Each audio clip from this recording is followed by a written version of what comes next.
check. I have Lightwave in front of me right now here, so I will show you what I mean. A sane Lightwave installation will have the modular button up on your up right side. So if you click on it, you would have no problems to go into modular. So these two programs are actually they're actually one program, but and they talk with each other through RX.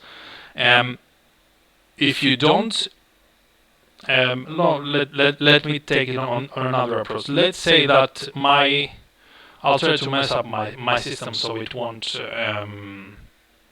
it won't be able to start. So the first thing you want to do is you want to have Rex master on your startup sequence. So you won't have any issues with running RX on the background. So the next thing you might want to do is upon running now before running Lightwave, I'm going to show you what I'm doing. I'm checking if a small configuration program called Lightwave support exists inside a subdirectory of Lightwave installation. So I'll try to mess this up so it won't. There, Lightwave 3D programs. So Lightwave support has all these small configuration programs that are needed for our Lightwave installations to run properly. So here you see I have Lightwave config. Lightwave config has all the subdirs where it can look when you want to load a scene and objects and etc. And this little config program gets read upon Lightwave startup, and it is being saved on when you quit Lightwave. So if you let's say if the configuration is corrupt during Lightwave, so it upon quitting Lightwave it gets saved again.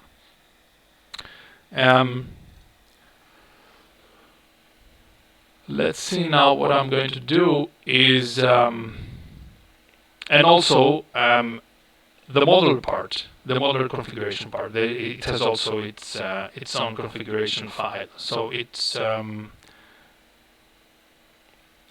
are some settings that are being loaded and saved during the during running the program.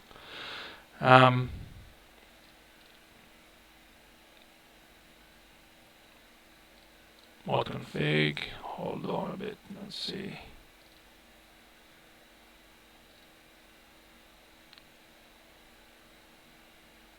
Yes, let's see, Rex master, I have to... actually, I kind of messed it up. Anyway, if you should you have any problems with running this sanity check I show you, for example this one, modular, going to modular loading correctly, no errors, just give me send me a message on amigaraytracers.com, and I will be glad to help you out with that.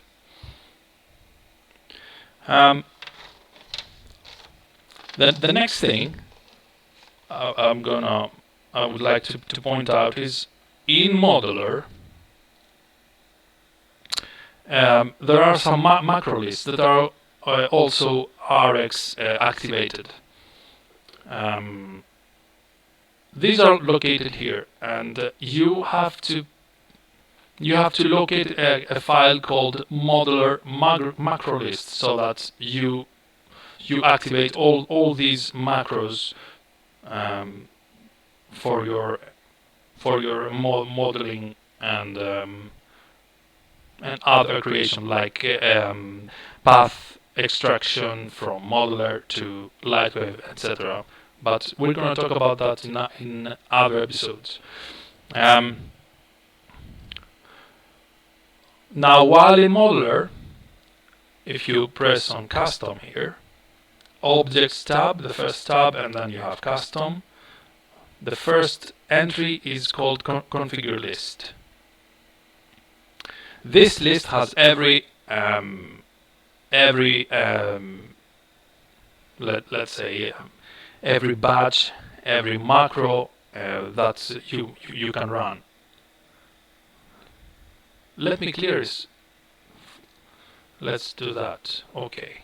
So when I do custom again, I have only half of them. So configure list, I do a load, and then you have modular macro list here. This would be when you install Lightwave. This would be also inside Lightwave support. So you choose modular macro list, double click, and OK. And then you have many macros to choose from. You have, for example, macros to convert points to lights. Very useful for multi-lighting and advanced lighting situations where you want to smooth out the simple lights that Lightwave 5 just has. So modular macro list is activated now.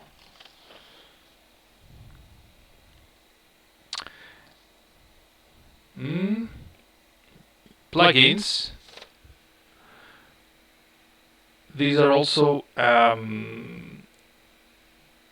these count as plugins, but there are also some advanced plugins here that if you go to Tools tab, Custom, then there are some more advanced plugins here that they can export objects to other formats like 3D Studio DXF Wavefront. Even in 1995, this was a possibility, so it was very nice, a very nice feature.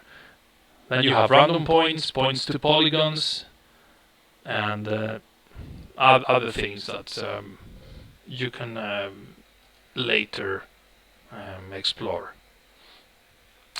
Now, regarding hardware, if you work with WinUAE and you work on a laptop, like I'm doing right now, but I also have a desktop keyboard attached. So you might want to invest in one of these. You know, this is a numeric kickpad. So the numeric kickpad is very useful because you can save an call attributes that can be used in viewing objects in a specific set. For example, let's say I load. I want to load my latest creation. It's called. I did a Tesla super truck model. Let's say I have this. Okay, I have my Tesla Cybertruck here, and when we click D, like D delta, and then you have the display options coming on. The preview tab now has 7 choices. Now the moving choices are very interesting also. So let's say I want to start watching it like that. So if I zoom in with period key, and then I want to change from the moving solid preview to nothing at all. So then I have to go back and do none, or say I want a static wire instead. Oops, sorry. Okay, so this is like 2 or 3 steps. I have to click D, or if I don't know my shortcut, I have to go to display and options and then go to preview type. Instead of doing that, what I can do is I choose I choose, well, first I go here, preview type static wire. Let's say I choose static wire, and then I use the numeric keyboard to say shift and 1. I want this particular snapshot, I mean this setting snapshot, to be saved on shift and 1. So now you start having some choices here. What I'm interested in is the preview type, let's say, for now. Okay, and I click OK. And then I go to display again, and I want my, let's say, my moving solid to 6. If I have static wire, is the first one, and moving solid is the 6th. Let's say I want it to 6. I go back, that's out, and then I do shift 6, the numeric keypad 6. One moment, please. Then I press, I tick only on preview type, and then OK. And then now when I press 1, I have the wireframe, and when I press 6, I have the moving solid preview. So I've actually have assigned 6 different preview types on all 6, from 1 to 6. So I have the wireframe, front face, and my solid, and then I have on number 4 I have my moving wireframe, moving front face, and moving solid.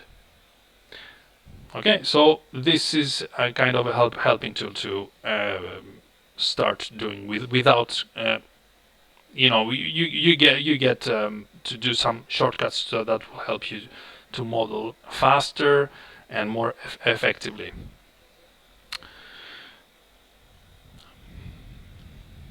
Okay, let's look at the chat now.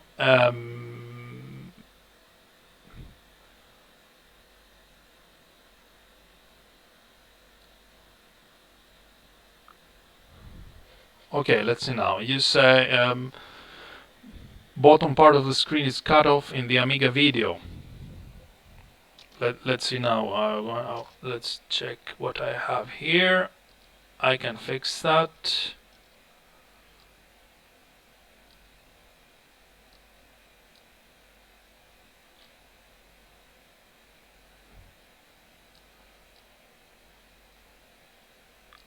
I think the image from the Amiga is now correct. Great, thank you, Midone. And Twisted, you said, yeah, this is a very useful because let's say I want to make let's go into something more easy, and since all you do is you work with polygons, and polygons can be faced in one or two ways. So let's say here I have the wireframe preview. Okay, let's go from the static one, and say I do some metaform, and then some metaform, and I put some fractal. Anyway, we're gonna go over this in another time. I just want to show that the moving previews are very useful in case you have polygons that don't sit on a plane that are degenerate, non-planar, as it says here, as Lightwave calls it.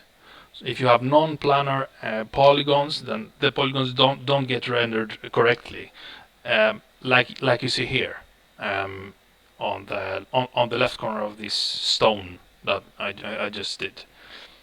So if I choose moving, so you want to see you will see on the preview that the polygons start jumping on and off. They're not visible all the time. So moving previews are very useful for that. So before you go to the renderer and render it, and then you see, during halfway of the rendering, see the error. So this is another thing.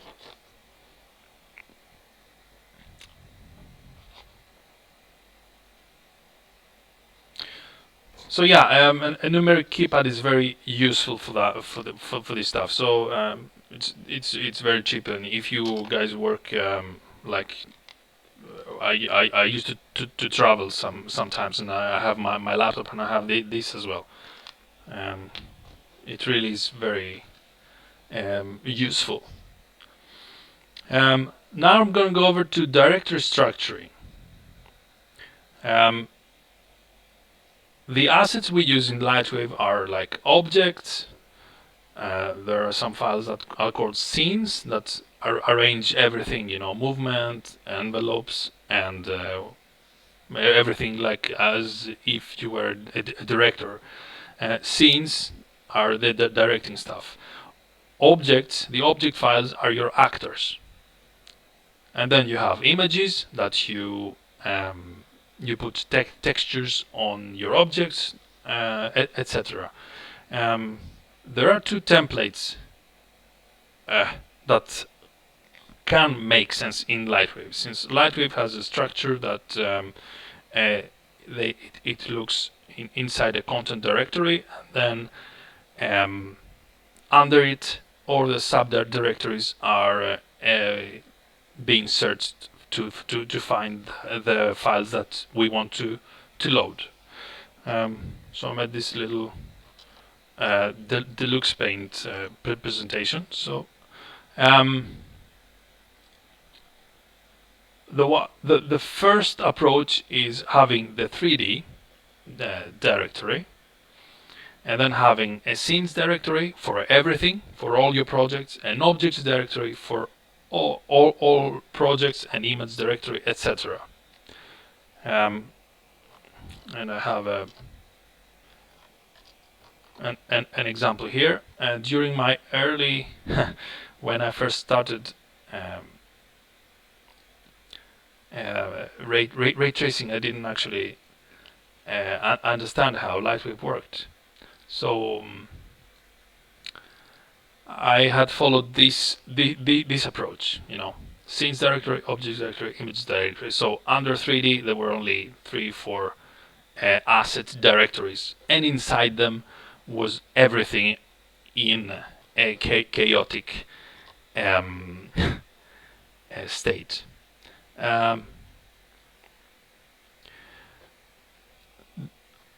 For example, my objects here, as you can see, is they can have subdirs, etc. And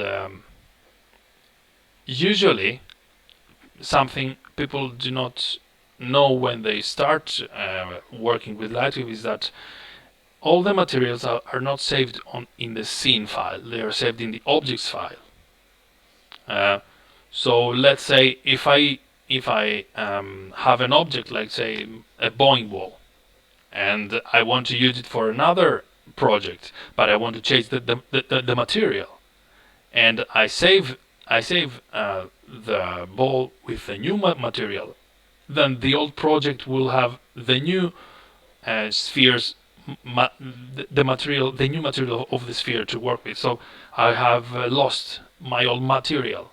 So that is why this approach is very, very dangerous to work with. And another approach that's more logical is saving your assets project-wise. So under 3D, you have project 1, project 2, project 3, like you name it, whatever you want. And then under it, there are scenes, directories, the scenes subdirectory, object subdirectory, images subdirectory, etc. And I have some examples here. And 3D, let's say, let's do the Viper MK2.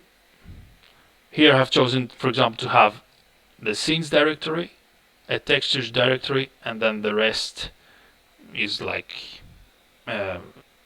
just objects in here. I would it would be even better to make an object directory and put them all inside there. For example, here the Vulture project has 4 subdirectories and it's totally clean. You have everything sorted out, and then you have the objects have only objects, the images have only images. So it would be nice to have projects that you want your objects to survive there. Like not to have their materials intact, and have, like, for example, at the same time simultaneously have parallel other say the other approach also in having generic objects that you just use for testing and etc. So you might want to take that into account. Let's delete that. Come here. Okay, we covered this one.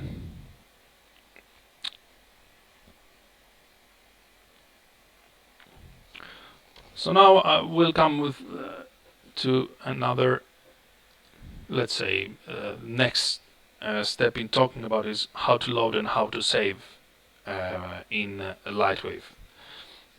Let's say I like this potato here I made, but I want to eliminate it. Let me eliminate them, the non-planar ones. Let me see some non-planars here. Oh great, there are too many.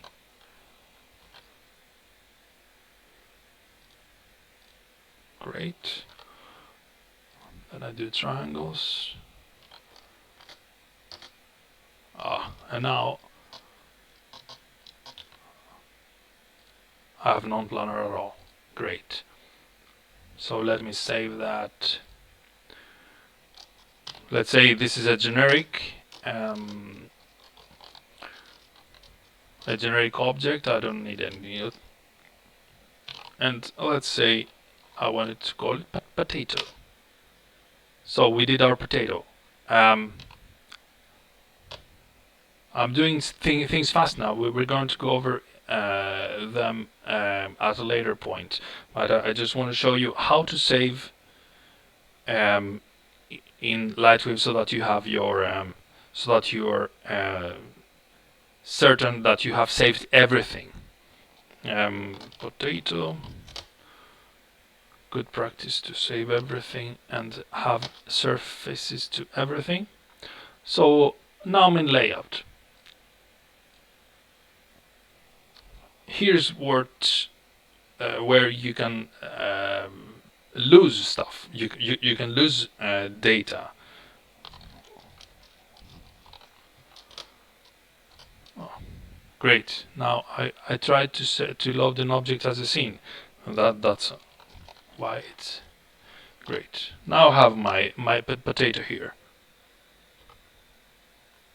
Oh, great.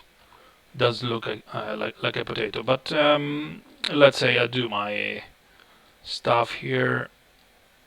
Don't worry, we're gonna go over it. Gonna go through a potato. Nice.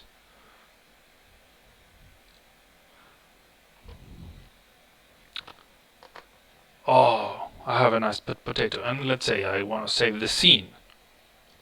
Okay, saving the scene, scenes, and potato. I'm going to save the scene called potato. Okay, and now let's say I quit Lightwave. Okay, I'm sure that I've done everything. I've saved everything.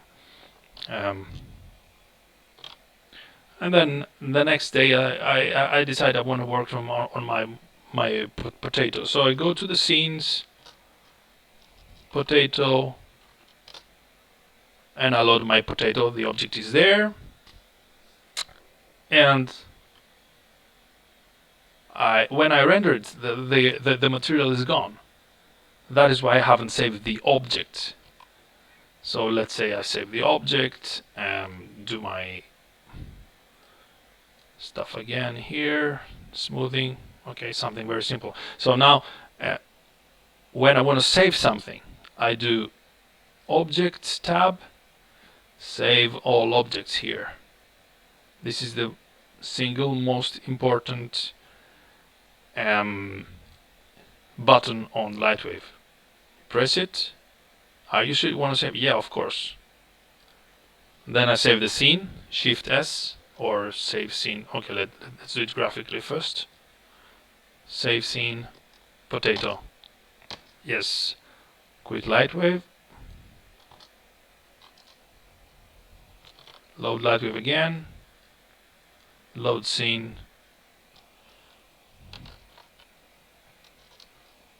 Potato. Render.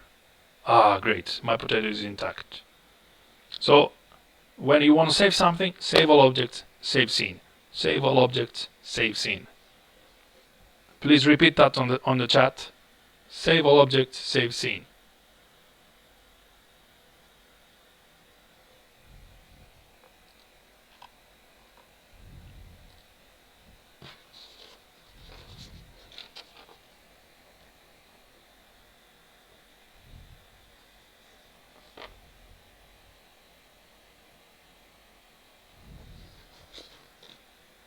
Great. Now we're gonna play with something we left. We left in the middle in Amiga Ireland. We had started doing our nicknames or our names to logos. So logos is a very fun way to learn the program and you know, have cool fonts to play with.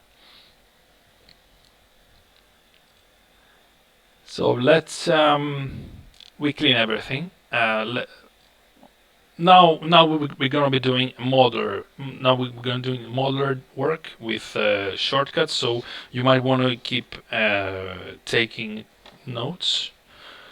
So let's say when we okay, here, quit Lightwave, start from the beginning fresh. Lightwave is empty. Okay, so here we have layout. We go to modeler, press once, and here we are in the modeler environment. Some things about the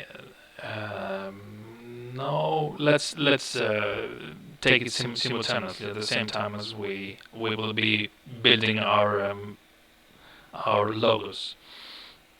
So the first tab, you have objects, and almost at the bottom you have the text button. So you click on it. Normally the font here, the font drop-down menu will be empty. So I will just simulate that. So I have no font. So if I let's say if I type something here and enter, nothing happens because it doesn't have any font chosen loaded. So let's try and load a font. So typically your I think the installation has a directory called toaster fonts, if I am correct. And inside that you have fonts that are called .pfb.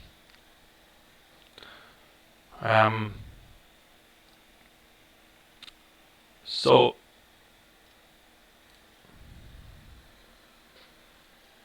there's a room hole in your voice.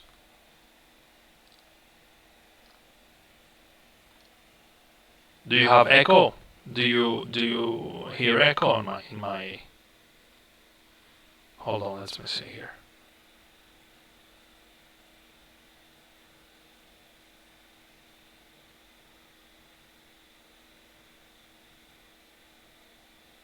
Ah.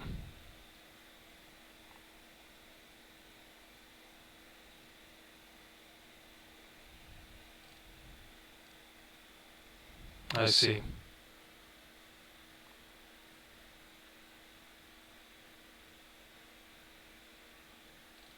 Let me see here.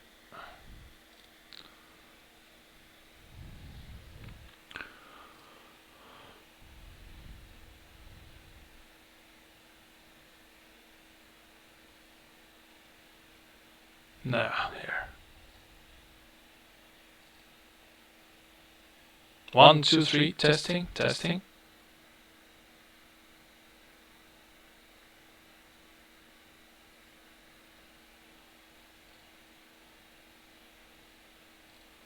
I actually have disabled everything except my headphones, so I don't know where this comes from. Okay, I'll troubleshoot it later when we are done. As long as you can tolerate with that. Oh yeah, I do have. Ah yeah, thank you. No, hold on a minute. No, I've turned it.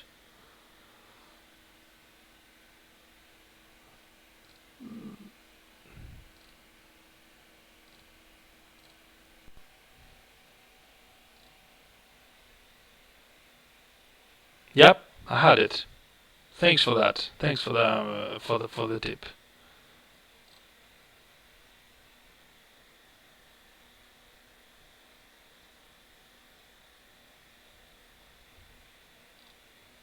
So I guess now this must have been sold. So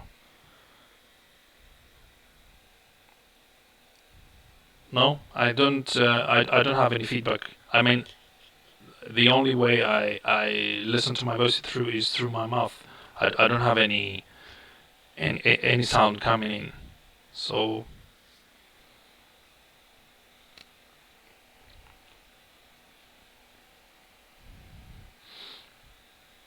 anyway, thanks. So back on our font selection. Let's see now.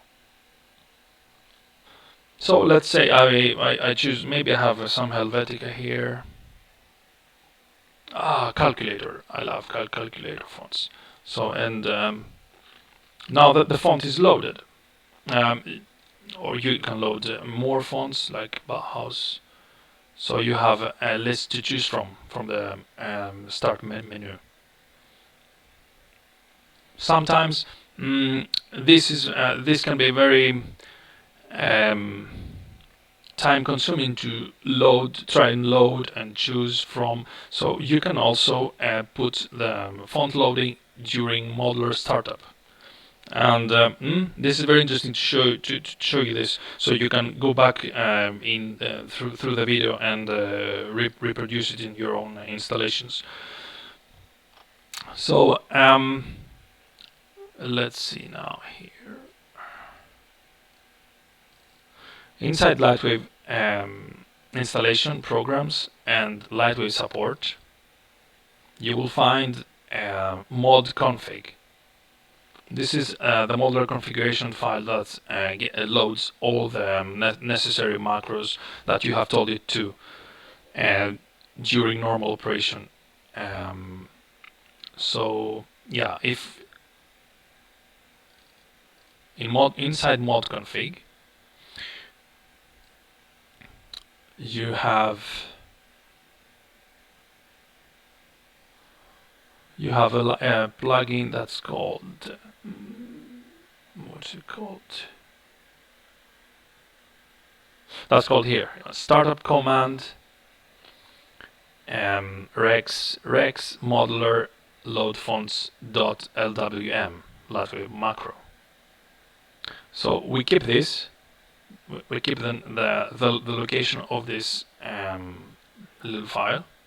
Rex modeler load fonts LWM,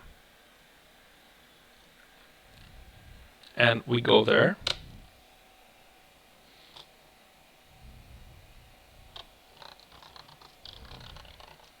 Rex modeler,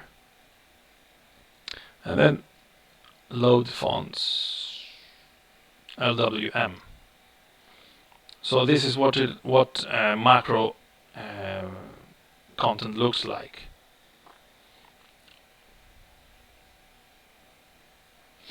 Now you're going to meet font count in the beginning. It has 0. Font count equals to 0. Then you change it to font count equals to 1, 2, or 3, or 4. Just how I have edited it here. And then you start inputting fname 1, fname, font name 1, 2, 3, 4, 5, etc. And then you have the path relative to your PS fonts or your toaster fonts, whatever they are called, which can be put here. You input the root directory that has the fonts, that has all the fonts here, 3D PS fonts, and then it goes even deeper inside the subdirectory structure and says Hellenic AC Future PFP. Okay, load this one, number 2, number 3, number 4. As you can see here, there's also number 3 is outside the Hellenic subdirectory, so it was inside the root directory. So all for PFP, Helvetica, Future Souvenir, etc. Okay. Any questions with font loading? With where to find all these files? Rex modeler load fonts LWM, and all this gets loaded during startup if you don't want to lose time loading them during every time you want to do a font. So let's see now. We have calculator. I had a font that Datalook. Datalook is amazing. Some of my friends here are going to identify the font instantaneously. This was the font used by a famous computer magazine during the 90s. Anyway, so let's retrace our steps. Text.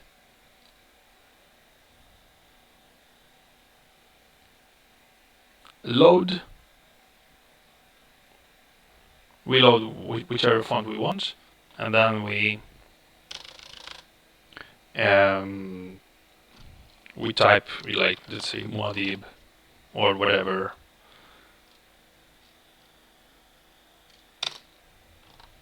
And then we have a font. Okay. I want to see it in perspective as well, so I press D, delta, preview type, as we said earlier, and I want to see it solid, static solid. And then I want to, Okay, so, or we can also use the numeric keypads. Okay. As I see here on my left viewport, there's no depth.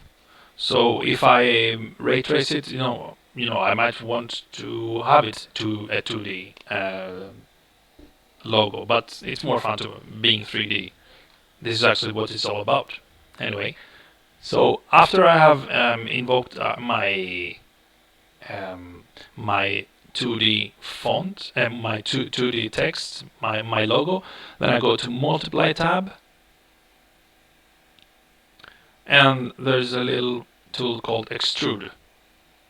It extrudes your form into a dimension of your choice. It can be here, so you see actually what the effect will be. Here you have the thickness of the effect, and when you're satisfied, you press enter, and it gets done. One moment, I want to change something I had changed before. Yes, great. Now it's even better. So we have every now and then we choose tools. Extrude, for example, is a tool. Okay. When I want to activate it, when I want to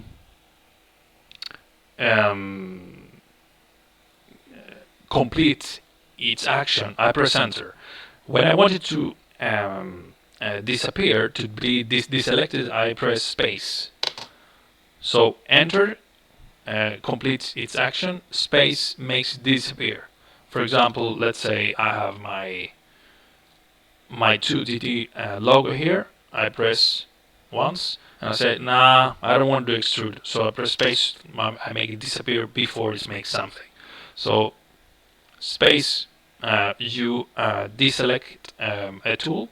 Enter, you make the tool do its effect on your mesh. Anyway, I go back, extrude, enter to do it, and now it's complete. Okay, so it's nice 3D. Okay, let's say it's too thick, actually. I don't want it like that. Now we go one step more into selecting and deselecting several elements on our object. Okay. The mouse cursor shows us in what mode we are at the present time, and this can also be seen here, right here: point, polygon, and volume. Okay, so point and polygon. Volume is for deselecting that we will see at another episode. So point, with point I can choose points on my mesh. Okay, here you can see the point count. If I want to deselect them, I come here I either come here on this black rectangle and I press the left mouse button and they get deselected, or I press slash and they get deselected. Okay, so you have selecting. If I want to deselect all, slash, or I just click here on the black rectangle. So Lightwave is smart enough so that the selection you do, it remembers in which order you did it. Let's show. I want to show you something that will show how it works here. Let's say I have this polygon. Okay, so let's say I have these 5 points and I want to make a polygon, so I do the selection like that, and then I press P for doing the polygon. Okay, everything's correctly. But let's say I had like tons of points here and I wasn't sure if I did this and this, and if I overstepped, if I left a point and then okay, 1, 2, 3, 4 points. Oops, I left this one. Okay, let's select it as last. Lightwave remembers. So if I press P again, look what it does. So it remembers the order that you selected your points or polygons, so that you can work with them at a specific in a specific set.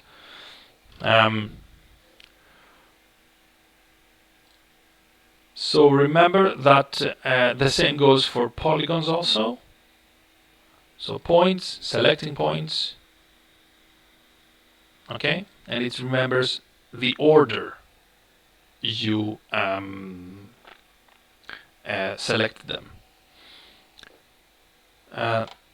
Now deselecting. Now let's say I don't want to deselect everything with slash, but I want to deselect just some of them. Hold on, let me there. Then now I want to do some like detailed work here, and I want to deselect some so that I can move only just a few that I have chosen. From the moment you depress the left mouse button, the pointer goes to deselect mode. You cannot, for example, you cannot continue selecting other points. So now I'm pressing the left mouse button, but nothing happens here. So now the cursor is on deselect mode. If you want to continue being in select mode after you have depressed the left mouse button, you have to hold down Shift, and now it continues to selecting points or polygons. So recapping: left mouse button selecting. I am letting free the left mouse button. I cannot select anymore. I can only deselect. But if I want to continue selecting, I have to keep pressing Shift. Shift and left mouse button, I go on selecting points, elements in general. Okay. This is very manual selecting, so there are also some other ways. The next way I'm going to show you how we select elements in our objects in Modeler is by right mouse button, and then you have a nice little called lasso. So you have the lasso, and you can encircle everything you want you want to select, be it points or polygons. Mid one, yes. Mid one has another has a very nice point that I forgot to mention. Help on the Amiga, or page down, which is help for the WinUAE, brings up the shortcuts key. The shortcuts window, sorry. So you can see all the shortcuts that you can use here and then. Anyway, back to our selection. You have the lasso. You can select like that, points. Okay, so everything inside the lasso gets selected, and the same goes for deselecting. If you lasso once more, you deselect. If you want to go on selecting once you have left lasso, then you go to Shift again. Press Shift and lasso, and you will reselect. You will continue selecting. So here. Okay. And without Shift, it's deselecting. Okay. So this is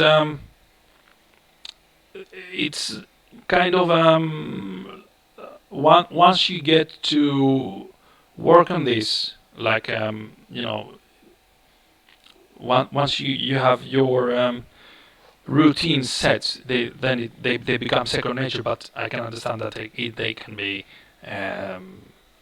frustrating in the beginning, because in the beginning you might watch, okay, I am choosing this, I want to choose one more, why doesn't it let me do that?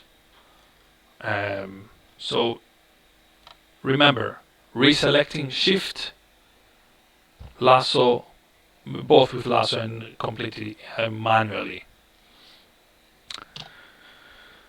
Okay, we have 3 minutes left, so let's see. I'm gonna give you a homework now. So if you guys want to do it. So from everything that we have that I've showed you today, I would like you to prepare and send me by email, or I don't know, send me your nickname in a Lightwave object.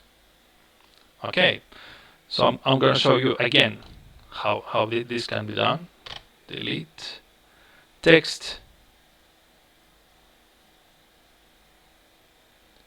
choosing you load your font, choose it on the drop down menu if not ready there, print the text, do your when the text, the 2D text is there, extrude,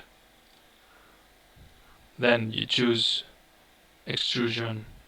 You can also bring it to an adequate thickness. Press enter, space, and then go to objects, save,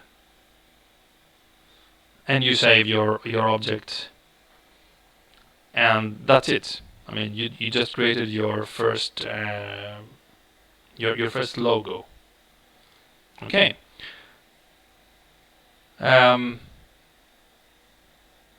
So now let's say that our course is done. But if you guys have any questions, just let me know now in the chat. I will be around for a quarter to half an hour.